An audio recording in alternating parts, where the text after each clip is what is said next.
தொட்டால் மார்க்கெட் மேலே போக வாய்ப்பு இருக்கும். அந்த மேலே உள்ள அந்த 22,600 அப்படிங்கிறது சேனலில் தொட்டாலும் மார்க்கெட் இறங்க வாய்ப்பு இருக்கும். மார்க்கெட்டை பொறுத்தாலும் நாளைக்கு இந்த ரேஞ்சுக்குள்ளே இருக்கிறதான வாய்ப்பு கொஞ்சம் அதிகம் தான் ஃப்ரெண்ட்ஸ். இந்த இடத்துல தொட்டால் மேலே போகும், மேலே தொட்டால் கீழே வரும். இந்தமாரி மூமெண்ட்ஸ் இருக்கிறதான் வாய்ப்பு இருந்தால் நாளைக்கு எக்ஸ்பெரி ஒருவேளை சைட்வேஸோட முடிய வாய்ப்பு இருக்கும். இதுக்கு இடையில் பார்த்தோம்னா இந்த இடம் ஸ்ட்ராங் சப்போர்ட்டாக இருக்கும். இப்போ இருக்கிற இடமே கிட்டத்தட்ட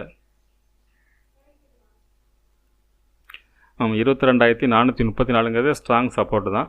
இந்த சப்போர்ட்டுக்கு மேலே இருக்கும் பட்சத்தில் 22,600ங்கிறது ரெசிஸ்டன்ஸாக இருக்கும். இது பிரேக் பண்ணும் பட்சத்தில் டேயில் பார்த்தோம்னா இன்னொரு ட்ரெண்ட் லைன் இருக்குது. அதை நான் வீக்லியில் வச்சா கிளியராக தெரியும். வீக்லியில் வச்சு காட்டுறேன் உங்களுக்கு. அந்த இடத்துக்கு போகிற மாதிரி இந்த சேனலில் பிரேக் பண்ணாலும் அது எந்த ரேஞ்சு வரைக்கும் போகிற வாய்ப்பு பண்ணணும் அதான் வீக்லியில் உங்களுக்கு காட்டுறேன்.